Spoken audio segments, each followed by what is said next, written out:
I've got to be honest with you. Every time we think we've seen it all at Daytona, NASCAR finds a way to stir the pot again.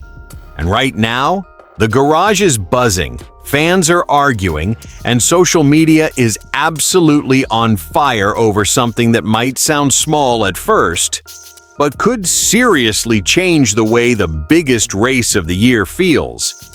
This isn't about a wreck. It's not about a last lap pass. It's not even about a championship fight. It's about a rule, a single rule, and it's already dividing drivers, teams, and die-hard fans like us. Because when you start messing with Daytona qualifying, you're messing with tradition, you're messing with pride, and you're messing with the fine line between creativity and fairness in this sport. And trust me, this one has people picking sides. So before we break it all down, do me a quick favor. If you love NASCAR and you actually care about the details that shape these races, hit that like button, subscribe to NASCAR Insider News. We're a new channel trying to hit our first 100 subscribers. And if you're a real fan who lives for Daytona week like I do, you're in the right place. All right, here's what's going on. NASCAR just dropped a brand new rule for the 2026 Daytona 500. And it directly targets something that's been quietly happening during single-car qualifying runs. Drivers are no longer allowed to use their hands to manipulate airflow inside the cockpit. That means no pressing against the window net, no subtle hand positioning tricks, no trying to block air from entering the car to reduce drag. NASCAR officials made it clear. They want qualifying lap times to reflect the car's setup and the driver's skill, not little aerodynamic tricks happening inside the cockpit. And let's be real, this didn't come out of nowhere. Over the last couple seasons, a few drivers got creative. And the most talked about example happened during the 2024 season at Atlanta Motor Speedway, involving Joey Logano. Logano showed up to qualifying wearing a modified glove, what people called a webbed glove. It had extra material between the thumb and fingers, basically increasing the surface area. And during his run, he placed his hand up near the window net, trying to block more airflow from entering the cockpit. More blocked airflow means less drag. Less drag means more speed. And at tracks like Atlanta and Daytona, we're talking about thousandths of a second making the difference. But NASCAR didn't see it as clever innovation. They saw it as a violation. Logano was disqualified from his qualifying position. He was fined $10,000. And he was forced to start from the very back of the field after officials ruled that the glove had been modified in a way that violated both safety and competition rules. That moment stuck with a lot of people.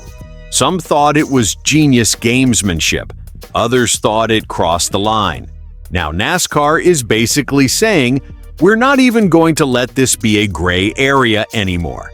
If your hand is affecting airflow during a single car run, it's banned. And this is where the divide really starts. Some drivers are saying this is necessary.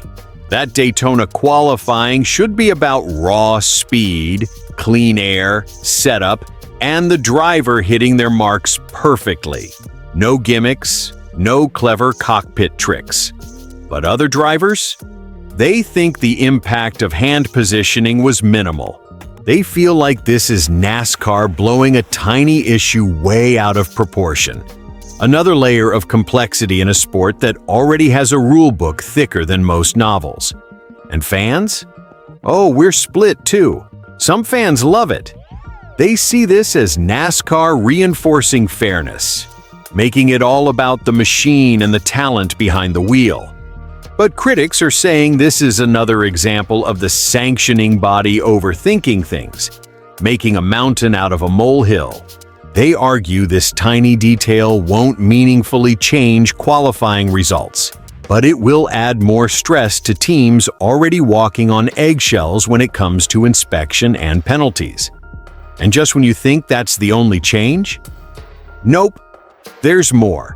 NASCAR has also tightened the qualifying process for non-chartered or open cars in the Daytona 500. Under the new format, the two fastest open cars in the single-car time trials automatically lock themselves into the race. That means those two cars are guaranteed a starting spot in the Great American Race, and they do not race their way in during the dual qualifying events. For the rest of the open teams who aren't in the top two, they still have a shot. There will be one open transfer spot available in each dual race, and the open exemption provisional remains in place. That's the provision that can guarantee a spot for a high-profile driver like Jimmy Johnson for promotional reasons. But if a driver accepts that provisional, they forfeit points and prize money. So it's not just a free ride, there's a trade-off. Qualifying at Daytona is never simple. Those single-car timed runs set the front row and determine the lineup for the duels. And for open teams without charters, every fraction of a second is everything. Careers can hinge on those laps. Now, with the two fastest open cars automatically locked in, some fans feel like it removes incentive for those teams to race aggressively in the duels. One fan flat out said, "Dumb rule that didn't need to be put into place." So now the top two fastest open cars literally have no reason to race on Thursday. And no, it doesn't matter where you start at Daytona. And I get that argument. Daytona is chaotic. Starting position doesn't guarantee survival. So if you're already locked in, why risk tearing up your car in a duel? But on the flip side, others see it as a cleaner, fairer system. Another fan wrote, "This feels like a positive tweak. One open spot for one open car per duel. Seems fair to me." And honestly, I can see both sides. On one hand, Daytona has always been about daring moves, strategy, and sometimes bending the rulebook just enough without breaking it. That's part of racing history. On the other hand, you don't want qualifying turning into a science experiment inside the cockpit. There has to be a line. What makes this so fascinating is that we're talking about the Daytona 500, the Great American Race, the biggest stage NASCAR has. Every tweak feels amplified. Every rule feels personal. And all this debate, all this arguing, it's about to be tested this weekend. Because when the green flag drops at Daytona, none of the talk matters anymore. It's about execution. It's about survival. It's about who shows up when it counts. But make no mistake, these rule changes could absolutely shape how we get to that starting grid. And whether you think NASCAR is protecting fairness or just micromanaging the sport, this moment says something bigger. It shows how tight the margins are in modern NASCAR. It shows how creative teams are willing to get.